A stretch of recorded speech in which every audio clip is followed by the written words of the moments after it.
예배 회복이라는 제목으로 말씀을 전합니다.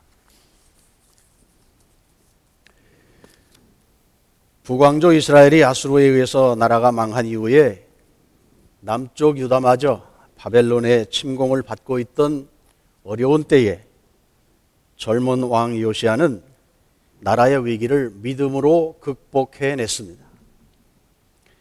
요시야의 아버지 아몬이 왕이 된 지 2년 만에 살해당하자 요시야가 8살 되었을 때에 왕이 됩니다.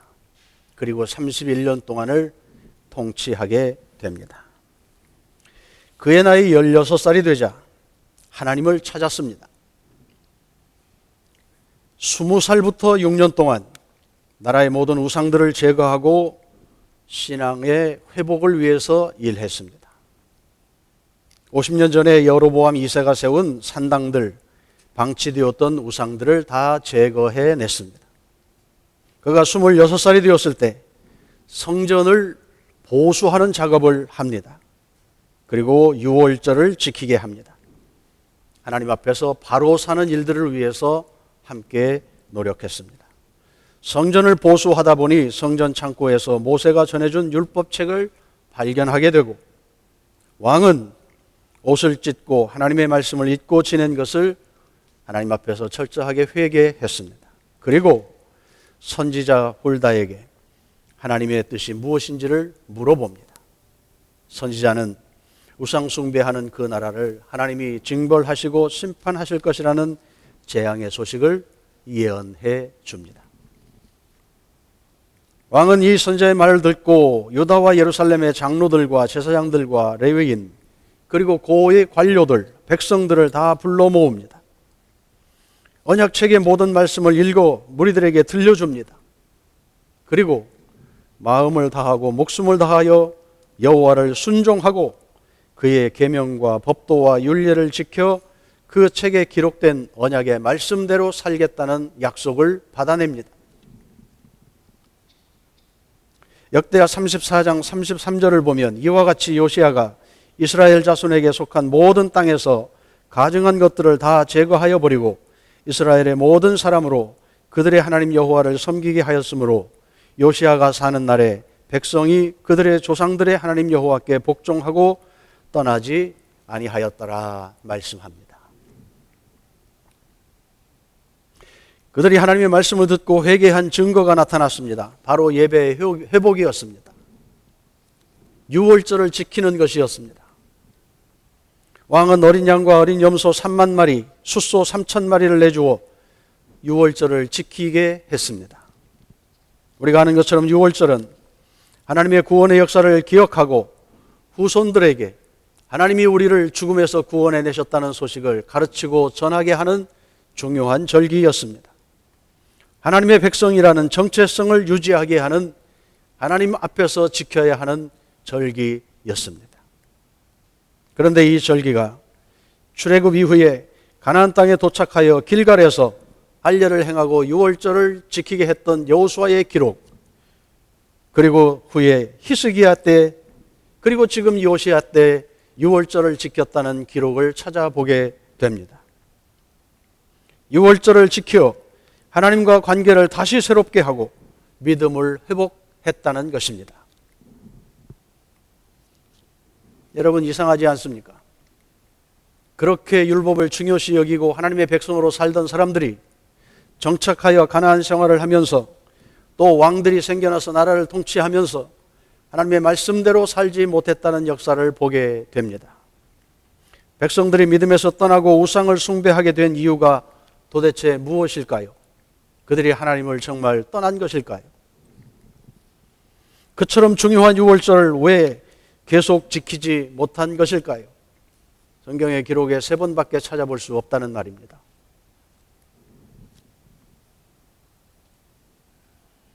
오늘 하나님의 백성으로 살아가는 우리들, 믿음을 갖고 사는 우리들의 생활을 돌아보면 해답이 나올 수 있을 것 같습니다. 그 당시의 사람들이나 오늘 이 시대를 살아가는 우리들이나 우리의 마음밭, 살아가는 삶의 방법, 생활 방식들이 비슷하기 때문이라고 생각됩니다. 생명을 주신 분이 하나님이시다. 우리는 하나님의 백성이다. 이 사실에는 변함이 없습니다. 그런데 그 사실을 늘 붙들고 살지 못하는 제한된 모습들이 있습니다. 여러분은 그렇지 않으십니까? 하루 살면서 내가 하나님의 자녀라고 하는 사실을 몇 번이나 생각하며 사십니까? 목사님, 저도 바쁘게 살다 보면 깜빡할 때가 있습니다.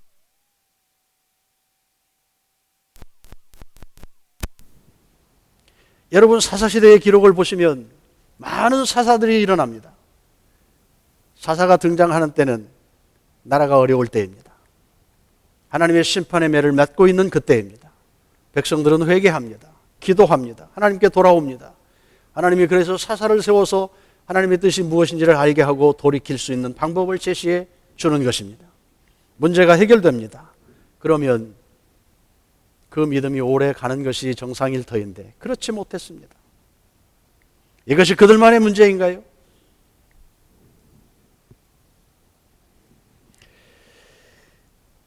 사사시대의 특징은 자기들 보기에 좋은 대로 행했다, 이 말입니다. 자기들 생각에 옳은 대로 행했다. 하나님의 절대 기준 앞에 살아가는 것이 아니라 내 형편, 내 상편 다 고려하여 내가 판단해서 이것이 최선이라고 생각하는 것, 그것대로 행했다. 우리는 어떻게 살아갑니까? 자기 생활에 바쁘고 더구나 믿음 없는 주변 사람들에게 영향을 받아 삽니다. 그들도 그랬고 오늘 우리도 마찬가지입니다. 우상을 숭배하는 사람들 속에 살면서 그들과 자연스럽게 하나가 되었습니다. 오늘 이 땅에 하나님 없다고 하는 사람들 가운데 살아가는 우리들이 우리의 생각이 은연중에 문화 속에, 습관 속에, 살아가는 관계들 속에 하나님을 주인으로 모시고 살아가게 하지 못하는 부분들이 있다는 것입니다. 저만 그렇습니까? 여러분 아무 반응이 없습니다. 저를 좀 보시죠. 어떻습니까? 그래서 예배가 중요합니다. 오늘 우리에게도 예배가 중요합니다. 6월절 희생양을 잡고 그 피로 구원받았다고 하는 사실을 기억하게 하기 위해서 매년 6월절을 지키게 했던 하나님의 의도, 하나님이 계신 것을 알게 하고 그들이 구원받은 하나님의 백성이라는 것을 고백하게 하고 가르치게 하고 삶으로 살아가게 하는 그것을 위하여 6월절을 주셨다면 오늘 우리에게도 이 예배를 통해서 우리가 구원받은 하나님의 백성이라는 사실을 다시 외치고 하나님이 계신 것을 믿고 그 하나님이 나의 삶의 주인이라는 것을 함께 누리고 즐거워하고 그리고 힘을 얻어 우리의 삶을 살아가도록 하는 예배가 얼마나 중요한 요소인지 모릅니다. 할렐루야. 예배에 오신 여러분 잘 오셨습니다. 옆에 사람 보고 한번 인사하시죠. 잘 오셨어요. 네, 혹 좋은 분이 있을까 봐 제가 이렇게 여러분 지금 움직이게 하는 거예요. 예배가 무엇입니까?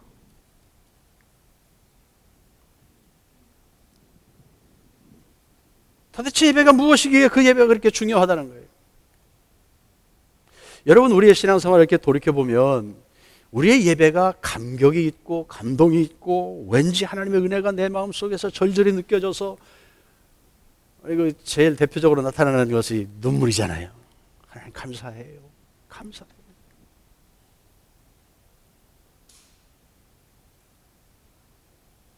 그럴 때가 있지요. 가끔 있어요. 매일 그러면 좋겠는데. 그런데 어느 때는 예배에 와서 있어도 감동이 없고 생각은 자꾸 다른 데 가 있고 몸은 피곤하고 뭐 이럴 때가 있어요. 우리가 늘 성공하지 못하잖아요. 그런데 이렇게 돌아보십시오. 내가 하나님 앞에서 힘들고 어려운 일 때문에 끙끙거리고 쉽게 말해서 타락하고 범죄할 상황에 처하게 될 그때에는 우리의 예배 생활에 병이 들어있을 때입니다. 아니, 바꾸어서 예배에 집중할 수 없는 형편 속에 있는 때라는 말입니다. 여러분 우상숭배가 무엇입니까? 우리가 무슨 뭐 깎아 만든 형상 앞에가 절하는 것만 우상숭배입니까? 우리의 마음이 하나님으로부터 떠나서 다른 것으로 채워질 때 우리는 곧 그 다른 것에 붙들려 사는 것이 됩니다. 그게 우상숭배입니다. 하나님이 최고라고 하는 그 믿음의 고백이 다른 것으로 바뀌어질 때, 하나님께 드려야 하는 마땅한 영광이 또 다른 것에게 빼앗길 때 하나님은 그것을 우상으로 여깁니다. 탐심이 우상숭배다. 나의 지나친 욕심, 하나님 없이 생각하는 것, 나의 재미를 위해서 살아가는 생활, 그것이 하나님 자리를 대신하게 만들기 때문 아니겠습니까? 그래서 마음과 뜻과 정성을 다하여 오늘 예수님 말씀하신 대로 영과 진리로 하나님께 예배하는 일이 그렇게 중요하다는 것입니다. 우리가 다 아는 것처럼 예배는 우리를 구원하여 주신 그 하나님을 인정하고 그 하나님을 찬양하는 것입니다. 높이는 것입니다. 여러분, 하나님 지금 열심히 높이고 계십니까?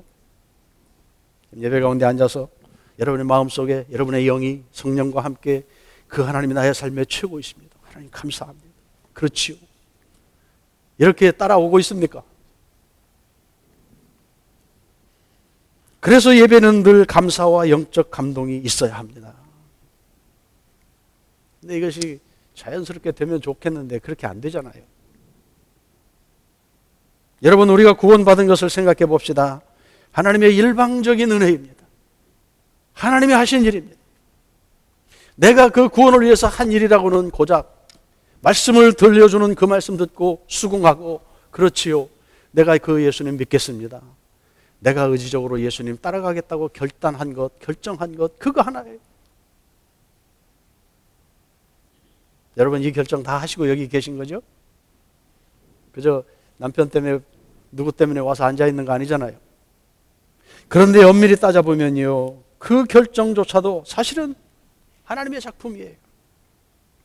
하나님이 우리의 마음을 조정하시고 하나님의 뜻을 알게 하시고 믿음을 갖게 하시고 성령께서 우리 마음속에 역사하셔서 내가 입을 열어 예수님 나의 주님으로 믿습니다, 그 고백하게 만든 거예요. 그러니 하나님의 작품이지요. 내가 한 게 뭐가 있겠어요. 예수님 말씀하셨어요. 내게 주신 자 혹은 내 양, 그렇게 말씀하시면서 하나님이 선택하여 나에게 붙여준 그들을 내가 먹이겠습니다, 그렇게 표현하셨어요.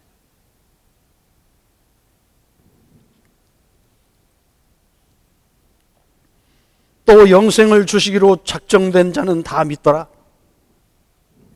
하나님께서 하고자 하시는 자를 긍휼히 여기시고 하고자 하시는 자를 강팍해 하신다.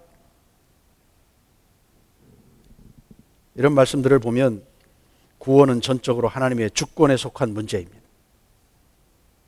우리가 예수 믿게 된 것이 하나님의 전적인 은혜라는 사실입니다. 그러니 어찌 감사하지 않을 수 있겠습니까? 여러분, 우리가 전도해보지만 아무리 정성을 다해 전도해도 안 믿는 사람들 보세요. 죽기로 각오하고 안 믿잖아요. 하나님이 불러주지 않았기 때문일까? 그런 의심을 갖게 해요. 믿기로 작정된 자가 믿더라, 이 말씀 속에는 믿게 되는 그것도 하나님의 선택에 따른 것이라는 거예요. 그러니 우리가 예수 믿게 된 것이 기적이라고 말할 수 있습니다. 전적인 하나님의 은혜라는 사실입니다. 그래서 감사하는 것이지요. 바울은 하나님께서 창세 전부터 그리스도 안에서 우리를 선택해 주셨다고 설명합니다. 많은 성경이 어머니의 태에서 조성되기 그 이전부터 하나님은 나를 아셨다고 말합니다. 오늘 나의 나 된 것이, 이곳에 앉아 있는 것이 우리의 의나 우리의 노력이 아니라 하나님의 전적인 은혜 때문이라는 것이 감사할 이유입니다. 할렐루야. 그래서 우리는 그 하나님께 엎드리고 그 하나님이 나의 생명의 주인이라고 고백하고 그 하나님이 최고라고 찬찬하고 노래하고 그 앞에 절하는 것이 예배입니다. 사마리아인들은 그의 역사들 속에 이방인들과 피가 섞이는 일이 있어서 유대인들로부터 비난을 들었습니다. 그리고 유대인들이 예배드리는 예루살렘 성전에 마음껏 가서 예배드리는 기회도 잃어버렸습니다. 그래서 자기들이 모이기 쉬운 그 북쪽에 그리심산에 성전을 지어놓고 그곳에서 따로 예배하는 역사를 갖게 됩니다. 오늘 우물가에서 예수님 만난 여인이 이런저런 이야기하다가 예수님에게 묻는 것이 그것입니다. 당신들은 예루살렘에서 예배하고 우리는 이곳에서 예배하는데 어떤 예배가 맞습니까? 어디에서 예배해야 합니까? 예수님은 그의 질문에 장소와 방법이 문제가 아니라 하나님은 영과 진리로 예배하는 자를 찾는다고 예배자의 자격과 태도에 대해서 말씀해 주십니다. 사람들이 많이 모이는 곳에 가서 예배 드리면 예배 분위기가 좋습니다. 아름다운 찬양도 잘 갖추어지고 짜임새도 있고 교육도 좋고 무언가 얻을 것이 많이 있는 것처럼 우리가 이해를 합니다. 그러나 하나님과 우리가 예배하는 관계에 있어서는 그러한 것들이 조금 도움이 될지 모르죠. 우리는 예배하는 그 정신은 영으로 진리이신 예수 그리스도의 구속의 은혜를 깨닫고 오늘도 함께 우리 가운데 역사하시는 성령의 도움으로 하나님 앞에 하나님께 예를 갖추어 존경심을 드러내고 그 이름을 찬양하고 그가 하나님 되셨다고 고백하는 예배 우리가 드리는 것 아니겠어요?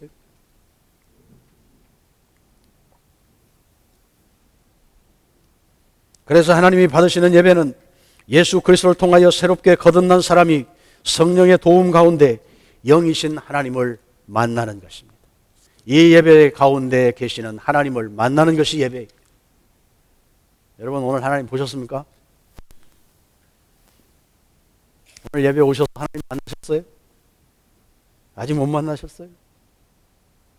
자, 송 목사님 도대체 무슨 얘기 하는지 난 모르겠습니다. 하나님이 어떻게 보인단 말이에요? 영입니다. 우리도 영적인 존재입니다. 이 몸은 육체이고 우리의 생각은 혼이고 그렇게 생각한다면 우리의 영이 성령과 함께 하나님이신 그분을 교제하고 만나고 느끼고 대화하고 그를 칭찬하는 예배 가운데 있어야 한다는 말입니다. 목마른 사슴이 시냇물을 간절히 찾는 것처럼 영적인 존재인 우리가 하나님의 자녀인 우리가 그 하나님 아버지를 그러한 마음으로 간절한 마음으로 찾는 것 그것이 예배의 필수 조건입니다. 오늘 아침 예배에 오시면서 여러분 그 하나님을 얼마나 사모하는 마음으로 이곳에 오셨습니까? 찬양 가운데 임하시는 그 하나님을 우리는 어떻게 만났습니까? 우리의 기도 속에 나의 마음이 함께 묶어져 주님 앞에 정말 드려졌습니까?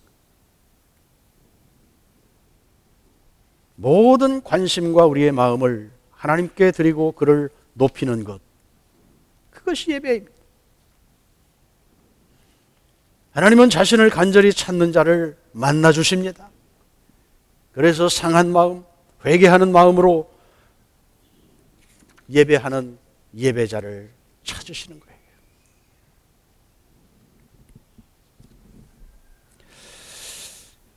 어떤 분은 은혜 받기 위해서 예배에 참석합니다. 그런 분도 있어요. 틀린 말은 아닙니다. 그런데 조심스러운 부분이 있습니다. 예배는 하나님을 기쁘게 하는 일이지 우리가 무엇을 얻기 위한 것이 아니라는 말입니다. 은혜 받는 그것이 목적이 되면 내 욕심이 우선되는 거예요. 그래서 예배를 인도하는 목사도 사실은 예배자가 되기 위해서 자신을 많이 다스립니다. 찬양할 때 그 가사가 나의 고백이 되기를 원하고 여러분들이 예배 드리는 모습을 이렇게 제가 관찰하기는 해요. 그러나 그것 때문에 내가 예배 드리는 것 방해받고 싶지를 않아요. 그래서 조심해요.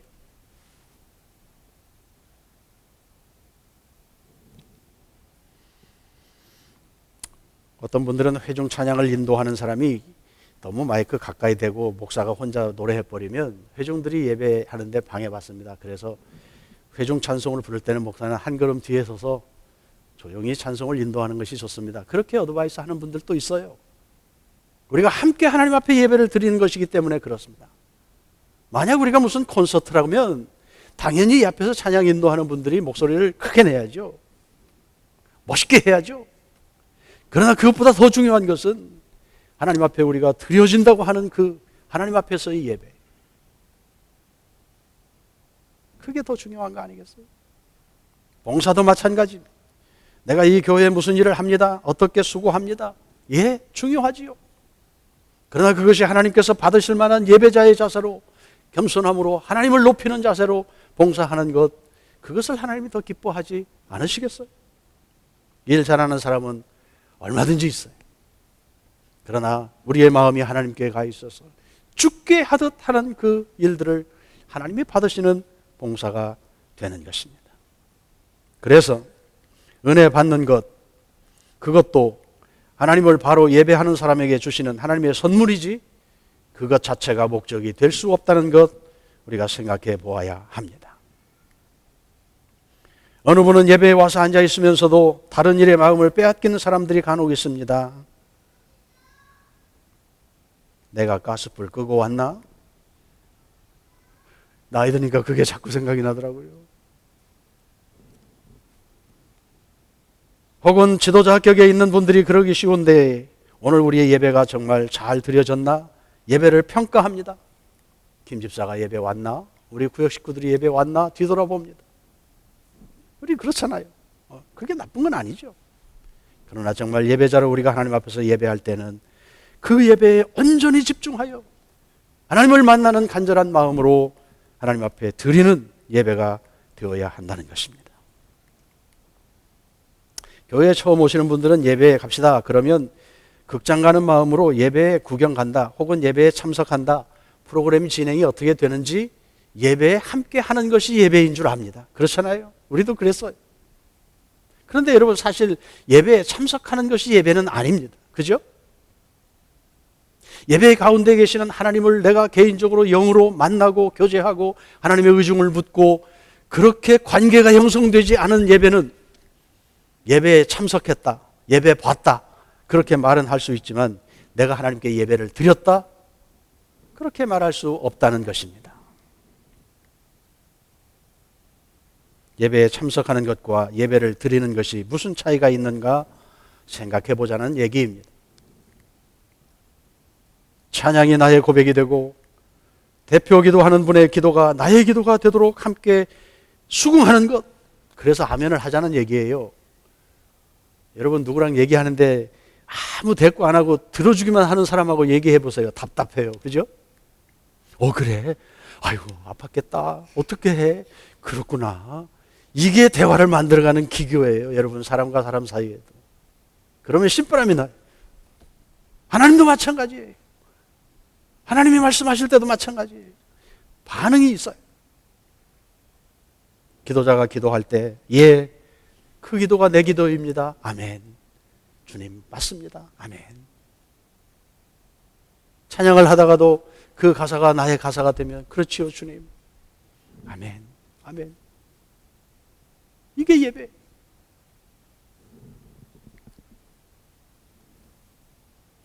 감사 나누합시다. 자랑하는 겁니까? 하나님 들으시도록 내 마음에 있는 감사를 표현하는 겁니다. 말로 표현해 보면요, 그것이 배가가 돼. 내가 순서에서 뺄까 여러 번 고민하는데 남겨놓는 이유가 있어요. 여러분, 하나님은요 인격체이셔요. 칭찬하면 좋아하셔요. 하나님 최고. 하나님 은혜 가운데 한 주 살았어요. 이런 일이 있었는데 주님이 해결해 주셨어요. 아무 평안한 일이 너무 많아서 아무 감사할 것이 없지만 오늘 내가 호흡하고 이 자리에 와 있는 거 하나님 은혜예요. 한 주일에 한 두세 명은 좀 하자고요.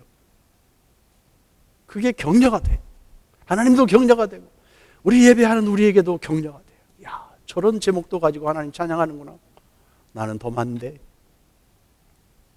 예배는요 함께 만들어가야 합니다. 하나님 앞에 즐거움을 드리기 위해서입니다. 할렐루야. 하나님 앞에서는 나이가 좀 많다고 그렇게 뒤로 빼는 거 별로 아닌 것 같아요. 나이가 많아지면 이제 몸 동작도 불편하고 자꾸 이제 그런 것들이 있습니다만, 여러분, 다윗 왕은 바지가 흘러내릴 정도로 그냥 하나님 앞에서 기뻐하고 춤도 추었다는데, 하나님 자체 앞에서 우리가 무엇 자꾸 가릴 거 있겠어요? 우리 마음을 자꾸 표현해 봅시다. 그러면 감동은 커지고 하나님의 은혜는 더 커지고 내가 하나님 앞에서 정말 살아있는 존재라는 것이 예배를 통해서 느껴지고 회복되어지고 기쁨이 되는 것을 경험할 수 있을 것입니다. 설교를 듣는 것도 마찬가지겠지요. 목사가 목사의 말을 전달하면 지식의 한계가 있잖아요. 뭐 제가 경험한 것이 얼마나 많겠어요. 배웠다고 해도 다 남들의 이야기지요. 그러나 그 말씀을 통하여 성령께서 우리 안에 역사하실 때 하나님 나에게 주시는 말씀을 들을 수 있는 것, 그게 설교입니다. 그래서 사실은요, 요즘은 목사만 설교하는 걸로 알지만 누구든지 설교할 수 있어요. 지금도 침례교회들은요, 교인들이 원하면 교인들 중에 적당한 사람 세워서 설교하게 해요. 목사로 안수도 주어요. 신학 공부 안 해도 우리 목사님 되세요. 그렇게 하고 교회가 돌아가요. 기록된 하나님의 말씀이 이미 우리 손에 있는데 그 말씀을 우리가 듣고 붙들고 씨름하고 이해하고 해석하여서 하나님 주시는 마음을 함께 나누는 것, 그 하나님의 뜻이 무엇인지를 같이 생각하는 것, 그게 설교 아니에요.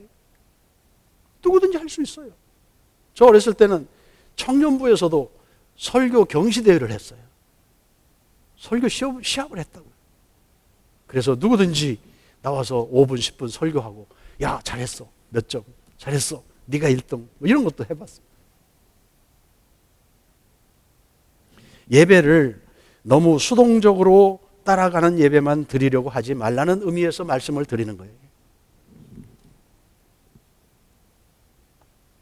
예배 가운데 임하시는 하나님 먼저 만나야 영적인 회복도 일어나고 문제도 해결받고 또 우리가 영적 싸움을 해나갈 수 있는 힘도 공급받을 수 있습니다. 하나님을 만나야 그 하나님이 어떤 생각을 가지고 우리를 돌보시는지, 우리가 어떻게 살기를 원하시는지 하나님의 뜻을 분별할 수 있다는 말입니다. 그래서 예배에 나올 때마다 내가 오늘 하나님을 어떻게 만날 것인지를 기대하고 준비된 마음으로 예배에 오는 것이 중요합니다. 요시야가 우상을 타파하고, 여기 보니까 자세하게 나오잖아요. 그것을 빻아가지고 가루를 무덤에 뿌리고 제사장들을 잡아 죽이고 모든 것을 다 숙청해버리고 다시 하나님 앞에서 살 수 있도록 분위기를 만들고, 우리도 그 작업을 해 하나님께 초점을 두고 살지 못하게 하는 그것들을 걷어내는 작업이 돼. 걷어내는 작업. 너무 몸이 아프면 영적인 문제에도 집중하기가 어렵습니다. 내가 가지고 있는 문제가 너무 상심하게 하여 내 마음을 빼앗아가면 하나님을 생각할 여력이 나지 않습니다.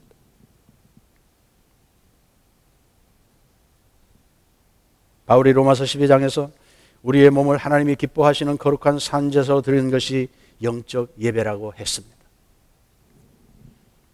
우리의 삶의 전부를 하나님께 드리라는 것입니다. 내 육체, 내가 가지고 있는 소유물, 나의 마음과 자세까지라도 나의 모든 것이 하나님의 것이라고 인정하라는 것입니다.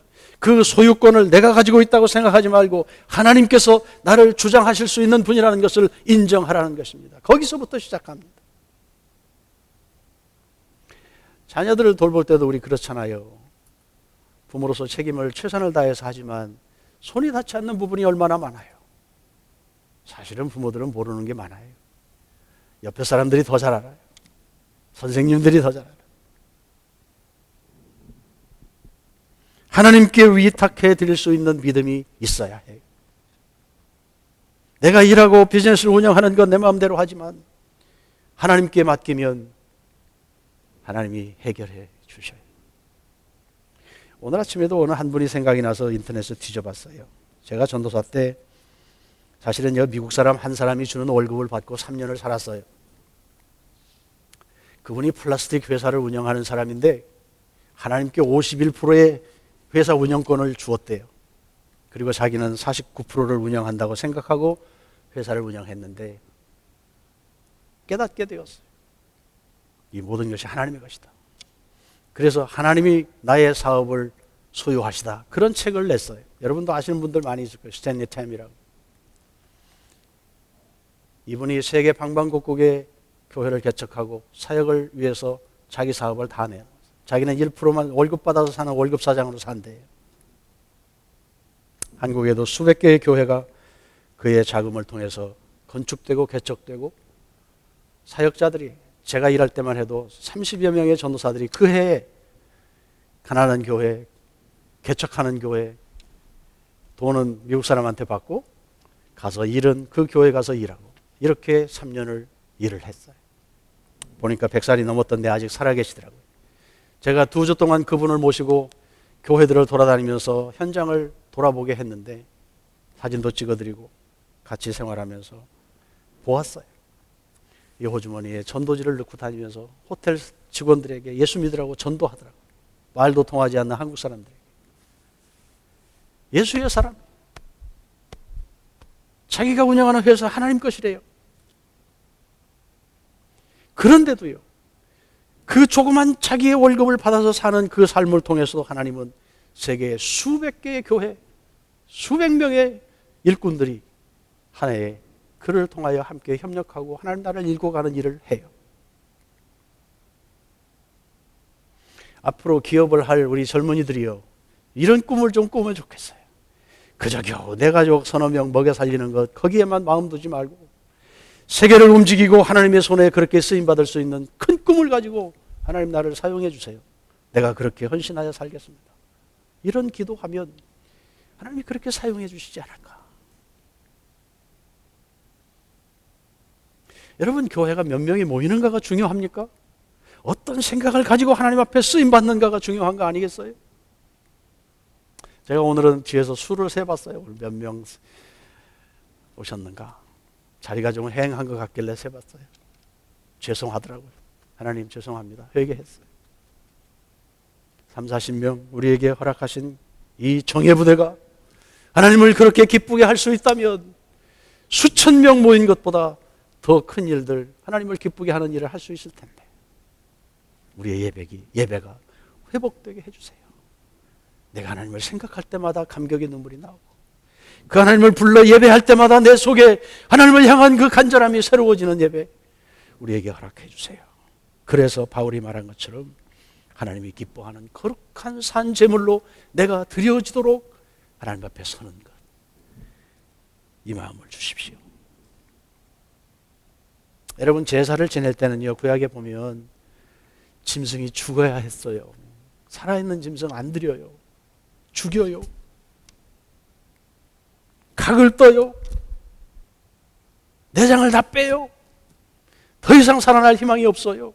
완전히 죽었어요. 그냥 두지 않고 그것을 불에다 태워서 드렸어요. 완전히 없애버렸어요. 하나님이 받으시는 건 냄새예요.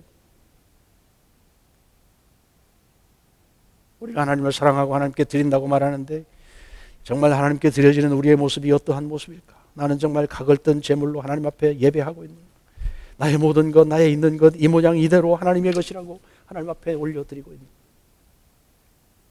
우리의 예배가 그렇게 하나님을 기쁘게 하는 예배로 변화될 수 있기를 원합니다. 준비된 예배를 드리자고 이야기합니다. 여러분, 좀 속된 말이지만 우리가 영화 보러 극장에 가도 예고편 놓치면 재미없더라고요. 그리고 또 본 영화가 시작되고 중간에 들어가면 앞에 무슨 일이 있었는지 모르니까 영화가 재미가 없어요.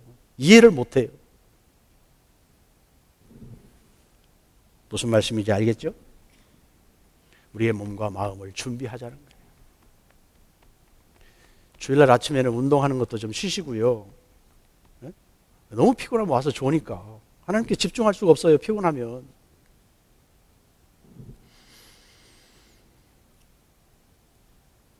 정한 시간보다 미리 와서 한 주간을 돌아보고 하나님의 은혜가 얼마나 큰지를 계산해보고 오늘 주실 하나님의 말씀이 무엇일까 기도하며 준비하는 작업이 있을 때 우리는 정말 하나님을 만나는 준비를 한다, 그렇게 말할 수 있습니다.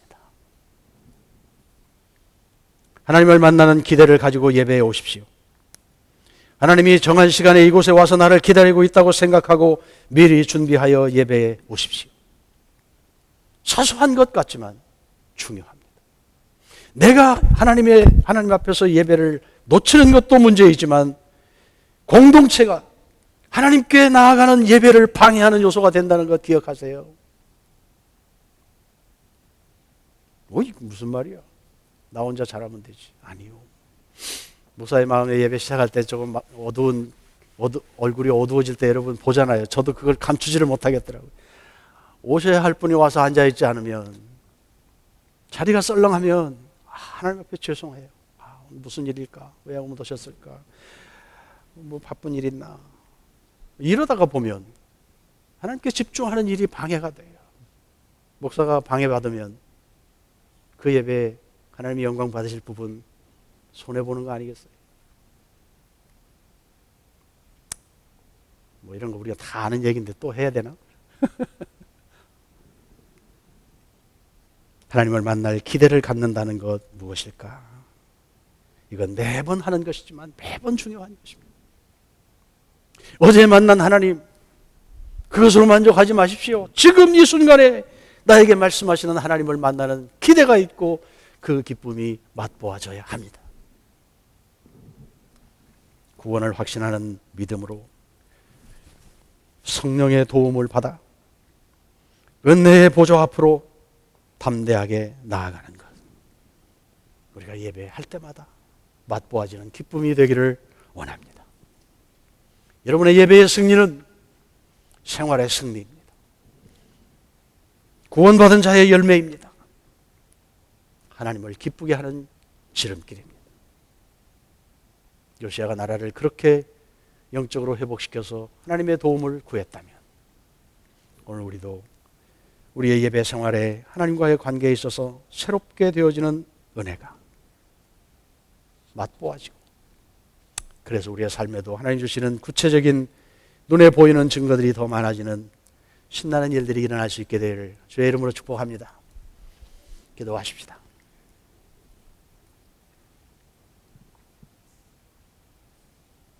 우리를 예배할 수 있는 예배자로 불러주신 하나님, 돌이켜보면 우리가 할 수 있는 것 그렇게 많지 않습니다.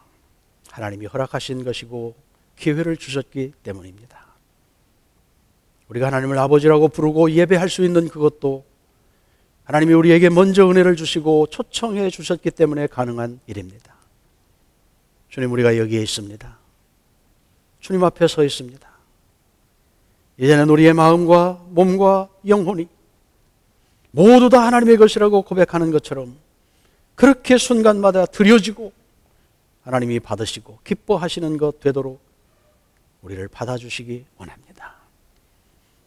그렇게 하지 못하도록 붙들어매는 우리의 바쁜 스케줄, 세상적인 재미, 더 중요하다고 여겨지는 일들, 우리를 억누르고 부자유하게 만드는 환경들, 현실적인 문제들이 있지만 하나님 그것에게 지지 않게 하시고 하나님을 바라보는 그 승리 때문에 다 해결되는 것 되도록 우리를 새롭게 하여 주시옵소서.